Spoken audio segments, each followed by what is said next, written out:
De Camilo Castelo Branco, Amor de Perdição, capítulo 7. O ferimento de Simão Botelho era melindroso demais para obedecer prontamente ao curativo do ferrador, enfronhado em aforismos de alveitaria. A bala passara-lhe de revés a porção muscular do braço esquerdo, mas algum vaso importante rompera, que não bastavam com pressas a vedar-lhe o sangue. Horas depois de ferido, o acadêmico deitou-se febril, deixando-se medicar pelo ferrador. O arreeiro partiu para Coimbra, encarregado de espalhar a notícia de ter ficado no Porto Simão Botelho. Mais que as dores e o receio da amputação, o mortificava a ânsia de saber novas de Teresa. João da Cruz estava sempre sobre rolda, precavido contra algum procedimento judicial por suspeitas dele. As pessoas que vinham de feirar na cidade contavam todas que 2 homens tinham aparecido mortos e constava serem criados de um fidalgo de Castro Daire. Ninguém, porém, ouvira imputar o assassínio a determinadas pessoas. Na tarde desse dia, recebeu Simão a seguinte carta de Teresa: Deus permita que tenhas chegado sem perigo à casa dessa boa gente. Eu não sei o que se passa, mas há coisa misteriosa que eu não posso adivinhar. Meu pai tem estado toda a manhã fechado com o primo e a mim não me deixa sair do quarto. Mandou-me tirar o tinteiro, mas eu felizmente estava prevenida com outro. Nossa Senhora quis que a pobre viesse pedir esmola debaixo da janela do meu quarto. Senão, eu nem tinha modo de lhe dar sinal para ela esperar esta carta. Não sei o que ela me disse. Falou-me em criados mortos, mas eu não pude entender. Tua mana, Rita, está me acenando por trás dos vidros do teu quarto. Disse-me agora tua mana que os moços de meu primo tinham aparecido mortos perto da estrada. Agora já sei tudo. Estive para lhe dizer que tu aí estás, mas não me deram tempo. Meu pai, de hora a hora, dá passeios no corredor e solta uns ais muito altos. Oh, meu querido Simão, que será feito de ti? Estás ferido? Serei eu a causa da tua morte? Dize-me o que souberes, eu já não peço a Deus senão a tua vida. Foge desses sítios, vai para Coimbra e espera que o tempo melhore a nossa situação. Tem confiança nesta desgraçada que é digna da tua dedicação. Chega, pobre, não quero demorá-la mais. Perguntei-lhe se dizia de ti alguma coisa e ela respondeu que não. Deus o queira. Respondeu Simão a querer tranquilizar o ânimo de Teresa.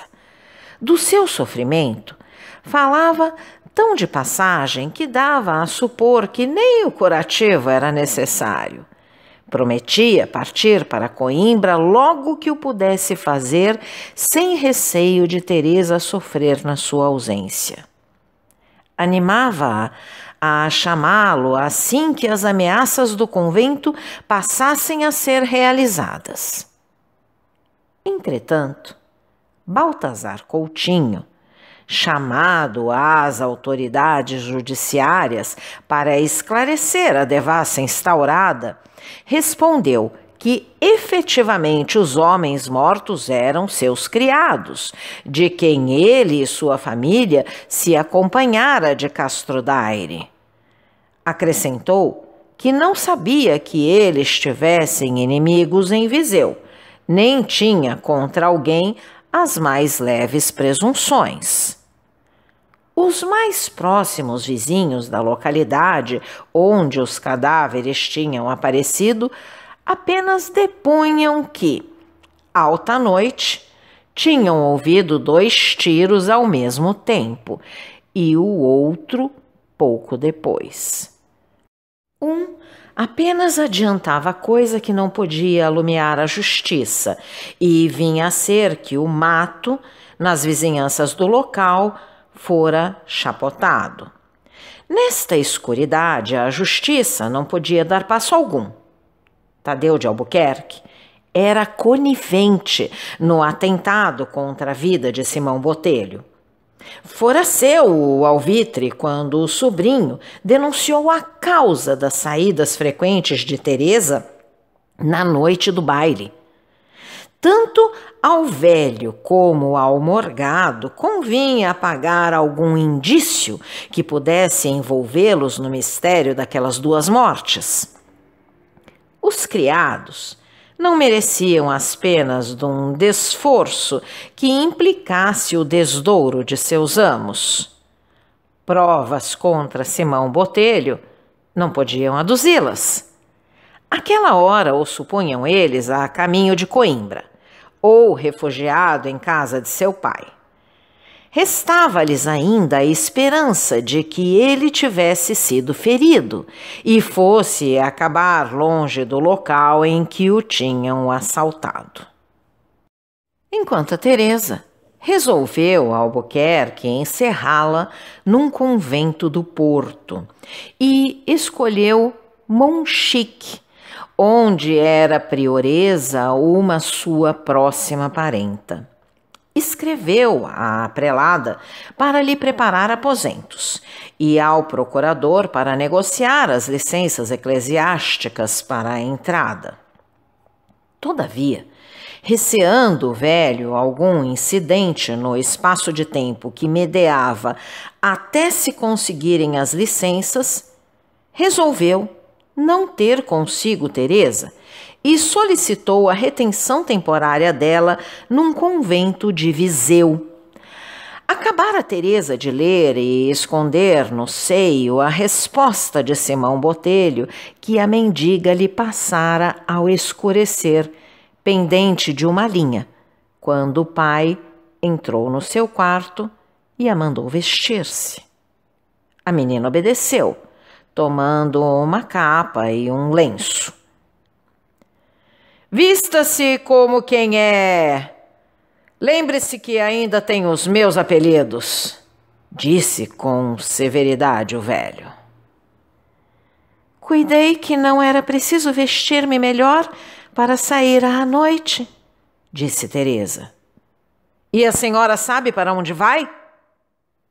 Não sei, meu pai. Então vista-se e não me deleis. Mas, meu pai, atenda-me um momento. Diga. Se a sua ideia é obrigar-me a casar com meu primo, e daí? De certo não caso. Morro e morro contente, mas não caso. Nem ele a quer. A senhora é indigna de Baltazar Coutinho. Um homem do meu sangue não aceita para esposa uma mulher que fala de noite aos amantes nos quintais. Vista-se depressa que vai para um convento. Prontamente, meu pai.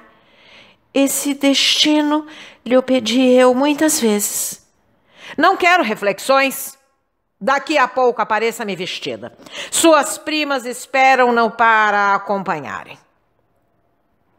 Quando se viu sozinha, Teresa debulhou-se em lágrimas e quis escrever a Simão. Àquela hora, quem lhe levaria a carta? Apelou para o retábulo da Virgem, que ela fizera confidente do seu amor. Pediu-lhe, de joelhos, que a protegesse e desse forças a Simão para resistir ao golpe e guardar-lhe constância através dos trabalhos que sucedessem. Depois, vestiu-se, comprimindo contra o seio um embrulho em que levava o tinteiro, o papel e o macete de cartas de Simão. Saiu do seu quarto, relanceando os olhos lacrimosos para o painel da Virgem, e, encontrando o pai, pediu-lhe licença para levar consigo aquela devota imagem. Lá irá ter, respondeu ele. Se tivesse tanta vergonha como devoção, seria mais feliz do que há de ser. Uma das primas, irmãs de Baltazar, chamou-a de parte e segredou-lhe. Oh, menina, estava ainda na tua mão dares remédio à desordem desta casa. Qual remédio? Perguntou Teresa com artificial seriedade.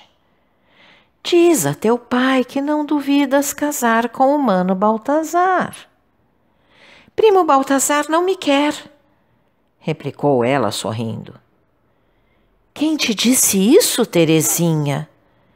Disse-mo meu pai. Deixa falar teu pai, está desatinado com o amor que te tem. Queres tu que eu lhe fale? Para quê? Para se remediar deste modo a desgraça de todos nós. Estás a brincar, prima, redarguiu Teresa. Eu hei de ser tua cunhada quando não tiver coração. Teu mano, tenha certeza de que eu amo outro homem. Queria viver para ele, mas se quiserem que eu morra por ele, abençoarei todos os meus algozes. Podeis dizer isto ao primo Baltazar e dize-lhe-o antes que te esqueça. Então, vamos, disse o velho. Estou pronta, meu pai. Abriu-se a portaria do mosteiro. Teresa entrou sem uma lágrima. Beijou a mão de seu pai, que ele não ousou recusar-lhe na presença das freiras. Abraçou suas primas com um semblante de regozijo e, ao fechar-se a porta, exclamou com grande espanto das monjas. Estou mais livre do que nunca. A liberdade do coração é tudo. As freiras olharam-se entre si como se ouvissem na palavra coração uma heresia, uma blasfêmia proferida na casa do Senhor. Que diz a menina? Perguntou a prioresa, fitando-a por cima dos óculos e apanhando no lenço de alcobaça a destilação do esturrinho. Disse eu que me sentia aqui muito bem, minha senhora. Não diga minha senhora, atalhou a escrivã. Como hei de dizer? Diga Nossa Madre Prioresa. Pois sim, Nossa Madre Prioresa. Disse eu que me sentia aqui muito bem. Mas quem vem para estas casas de Deus não vem para se sentir bem, tornou a Nossa Madre Prioresa. Não? Disse Teresa com sincera admiração. Quem para aqui vem, menina, há de mortificar o espírito e deixar lá fora as paixões mundanas. Ora, pois, aqui está a nossa madre mestra de noviças, a quem compete encaminhá-la e dirigi-la. Teresa não redarguiu. Fez um gesto de respeito à mestra de noviças e seguiu o caminho que a prelada lhe ia indicando. A nossa madre entrou nos seus aposentos e disse a Teresa que era sua hóspeda enquanto ali estivesse, e ajuntou que não sabia se seu pai escolheria aquele convento ou outro. Que importa que seja um ou outro, disse Teresa. É conforme. Seu pai pode querer que a menina professe em ordem rica das Bentas ou Bernardas. Professe? Exclamou Teresa. Eu não quero ser freira aqui nem noutra parte. A senhora há de ser o que seu pai quiser que seja.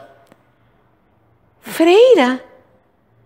A isso não pode ninguém obrigar-me? Recalcitrou Teresa. Isso assim é, retorquiu a prioresa. Mas como a menina tem de noviciado 1 ano, sobra-lhe tempo para se habituar a esta vida e verá que não há vida mais descansada para o corpo, nem mais saudável para a alma.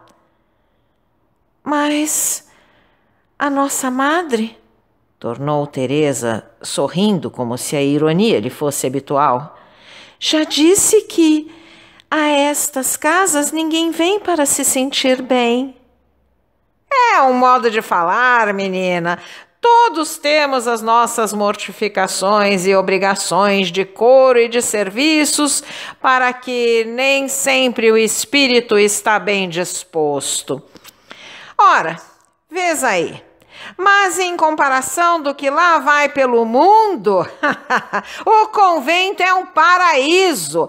Aqui não há paixões, nem cuidados que tirem o sono, nem a vontade de comer, bendito seja o Senhor. Vivemos umas com as outras como Deus com os anjos. O que uma quer, querem todas. Mas línguas é coisa que a menina não há de achar aqui, nem intriguistas, nem murmurações de soalheiro. Enfim, Deus fará o que for servido. Eu vou à cozinha buscar a ceia da menina e já volto.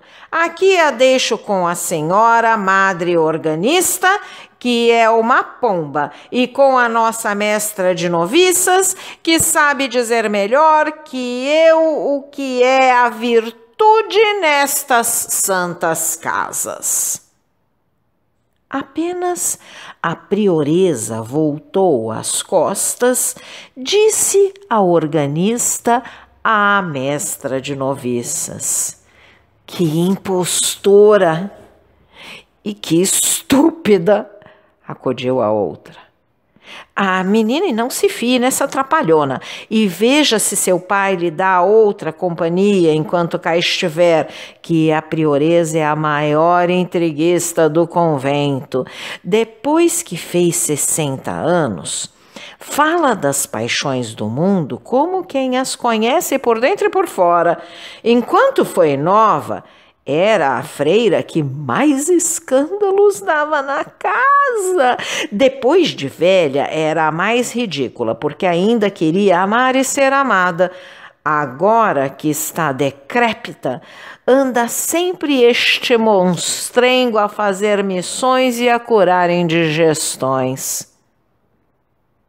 Teresa, apesar da sua dor, não pôde reprimir uma risada, lembrando-se da vida de Deus com os anjos que as esposas do Senhor ali viviam, no dizer da madre prioresa. Pouco depois, entrou a prelada com a ceia e saíram as 2 freiras. Que lhe pareceram as 2 religiosas que ficaram com a menina? Disse ela a Teresa. Pareceram-me muito bem. A velha distendeu os beiços matizados de meandros de esturrinho líquido e regolgou. Está feito, está feito. Ainda não são das piores, mas se fossem melhores, não se perdia nada. Ora, vamos a isto, menina. Aqui tem 2 pernas de galinha e um caldo que o podem comer os anjos. Eu não como nada, minha senhora, disse Teresa. Ora essa, não come nada? Há de comer, sem comer ninguém resiste. Paixões, que as leve o porco sujo. As mulheres é que ficam logradas e eles não têm que perder.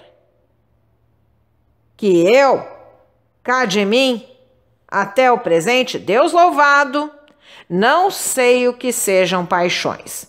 Mas quem tem 55 anos de convento tem muita experiência do que vê penar as outras doidivanas. E para não ir mais longe, estas duas que daqui saíram têm pagado bem o seu tributo à asneira. Deus me perdoe se peco. A organista tem já os seus 40 bons e ainda vai ao locutório derreter-se em finezas. A outra, apesar de ser mestra de noviças, a falta doutra que quisesse sê-lo, e se eu lhe não andasse com o olho em cima, estragava minhas raparigas. Este edificante discurso de caridade foi interrompido pela madre escrivã, que vinha palitando os dentes pedir à prelada um copinho de certo vinho estomacal com que todas as noites era brindada. Estava eu a dizer a esta menina as peças, que são a organista e a mestra, disse a prioresa. Oh, são para o que eu lhe prestar. Lá foram ambas para a cela da porteira. A esta hora está a menina a ser cortada por aquelas línguas que não perdoam ninguém. Vais tu ver se ouves alguma coisa, minha flor, disse a prelada. A escrivã, contente da missão, foi imperceptivelmente ao longo dos dormitórios até parar a uma porta, que não vedava o ruído estridente das risadas. No entanto, dizia a prelada a Teresa: esta escrivã não é má rapariga, só tem o defeito de se tomar da pingoleta. Depois não há quem a alture. Tem uma boa tença, mas gasta tudo em vinho e tem ocasiões de entrar no coro a fazer esses, que é mesmo uma desgraça. Não tem outro defeito, é uma alma lavada, a amiga da sua amiga. Verdade que, às vezes... Aqui a prelada ergueu-se a escutar nos dormitórios e fechou por dentro a porta. É verdade que, às vezes, quando anda azoratada, dá por paus e por pedras e descobre os defeitos das suas amigas. A mim, já ela, me assacou um aleive, dizendo que eu, quando saía a Ares, não ia só a Ares e andava por lá a fazer o que fazem as outras. Forte pouca vergonha. Lá que outra falasse, vá, mas ela que tem sempre uns namorados pandilhas que bebem com ela na grade, isso lá me custa, mas enfim, não há ninguém perfeito. Boa rapariga é ela, se não fosse aquele maldito vício. Como tocasse ao coro nesta ocasião, a veneranda prioresa bebeu o segundo cálice do vinho estomacal e disse a Teresa que a esperasse um quarto de hora, que ela ia ao coro e pouco se demoraria. Tinha ela saído quando a escrivã entrou a tempo que Teresa, com as mãos abertas sobre a face, dizia em si: um convento, meu Deus! Isto é que é um convento! Está sozinha? Disse a escrivã. Estou, minha senhora. Pois aquela grosseira vai-se embora e deixa uma hóspeda sozinha? Bem se vê que é filha de funileiro, pois tinha tempo de ter prática do mundo que tem andado por lá que farte. Eu havia de ir ao coro, mas não vou, para lhe fazer companhia, menina. Vá, minha senhora, que eu fico bem sozinha, disse Teresa com a esperança de poder desafogar em lágrimas a sua aflição. Não vou. A menina aqui estarrecia de medo, mas a prelada não tarda aí. Ela, se pode escapar-se do coro, não para lá muito tempo. Apostar que ela lhe esteve a falar mal de mim? Não, minha senhora, pelo contrário. Ora, diga a verdade, menina. Eu sei que esta cegonha não fala bem de ninguém. Para ela, tudo são libertinas e bêbadas. Nada, não, minha senhora. Nada me disse a respeito de alguma freira. E se disse, deixá-la dizer. Ela, o vinho não o bebe, suga-o, é uma esponja viva. Enquanto a libertinagem, tomara eu tantos 1000 cruzados como diamantes ela tem tido. Faz lá uma pequena ideia, menina. A escrivã bebeu um cálice do vinho da sua prelada e continuou. Faz lá uma pequena ideia. Ela é velhíssima como a sé. Quando eu professei, já ela era velha como agora, com pouca diferença. Ora, sou freira há 26 anos. Calcule a menina quantas arrobas de esturrinho ela tem atolhado naqueles narizes. Pois olhe, quer me creia, quer não. Tenho-lhe conhecido mais de uma dúzia de xixibéus, não falando do padre capelão, que esse ainda agora lhe fornece a garrafeira à nossa custa. Entende-se? É uma dissipadora dos rendimentos da casa. Eu, que sou escrivã, é que sei o que ela rouba. Eu tenho imensa pena de ver a menina hospedada em casa desta hipócrita. Não se deixe levar das imposturrices dela, meu anjinho. Eu sei que seu pai lhe mandou falar e a encarregou de a não deixar escrever nem receber cartas. Mas olhe, minha filha, se quiser escrever, eu dou-lhe tinteiro, papel, obreiras e o meu quarto, se para lá quiser ir escrever. Se tem alguém que lhe escreva, diga-lhe que mande as cartas em meu nome. Eu chamo-me Dionísia da Imaculada Conceição.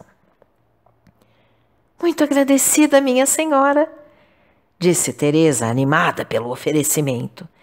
Quem me dera poder mandar um recado a uma pobre que mora no beco do... O que quiser, menina. Eu mando lá logo que for dia. Esteja descansada. Não se fie de alguém senão de mim.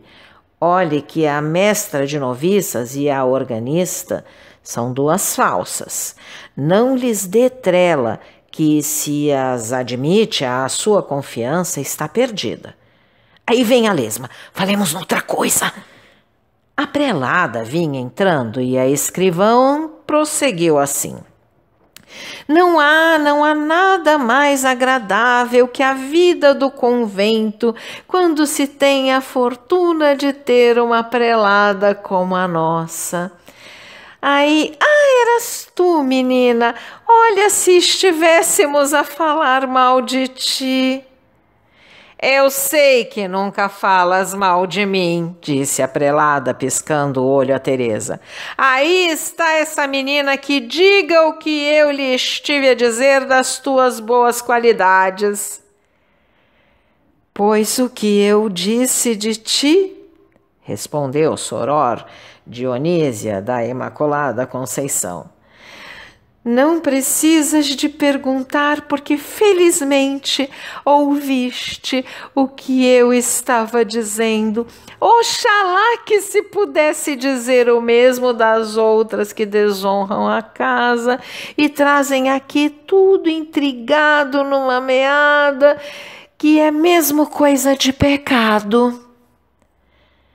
Então não vais ao coro, Nini? Tornou a prioresa. Já agora é tarde. Tu absolve-me da falta, sim? Absolvo, mas dou-te como penitência beberes um copinho. Do estomacal? Pudera.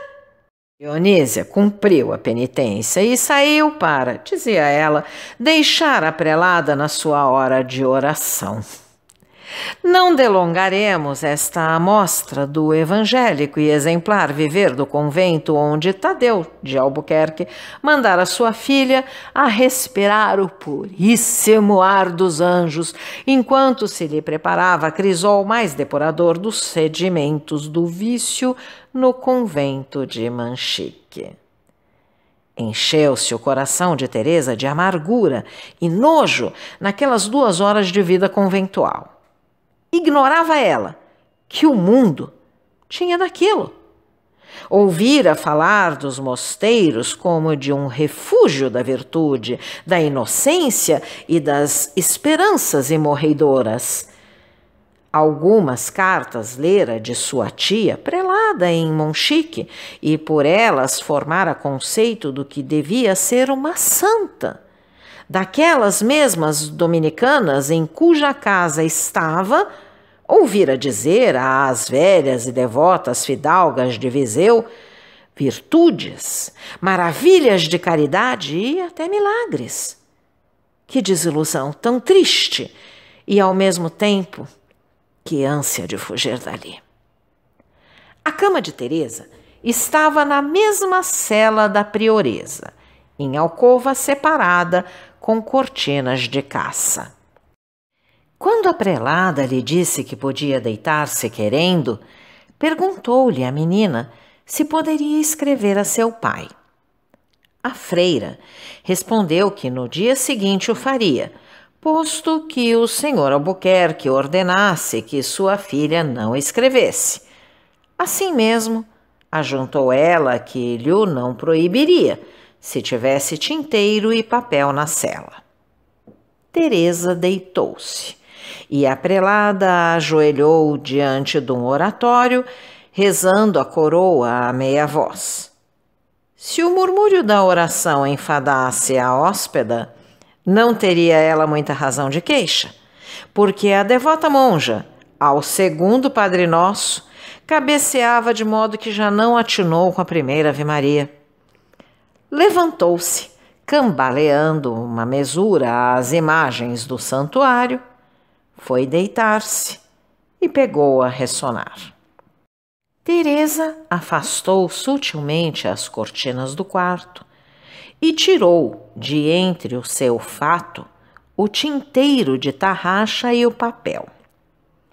A lâmpada do oratório lançava um frouxo raio sobre a cadeira em que Teresa pusera os seus vestidos. Desceu da cama, ajoelhou ao pé da cadeira e escreveu a Simão, relatando-lhe minuciosamente os sucessos daquele dia. A carta rematava assim: Não receis nada por mim, Simão. Todos esses trabalhos me parecem leves, se os comparo aos que têm padecido por amor de mim. A desgraça não abala minha firmeza, nem deve intimidar os teus projetos. São alguns dias de tempestade, mais nada. Qualquer nova resolução que meu pai tome, dir-ta-ei logo, podendo ou quando puder. A falta das minhas notícias deves atribuí-la sempre ao impossível. Ama-me, assim desgraçada, porque me parece que os desgraçados são os que mais precisam de amor e de conforto. Vou ver se posso esquecer-me dormindo. Como isto é triste, meu querido amigo. Adeus. Então, caro audioleitor, se você gostou deste conteúdo, deixe seu like e inscreva-se no canal, ativando o sininho para ser notificado dos próximos vídeos, com os próximos capítulos deste e de outros livros que estarei publicando. Um grande abraço e até a próxima!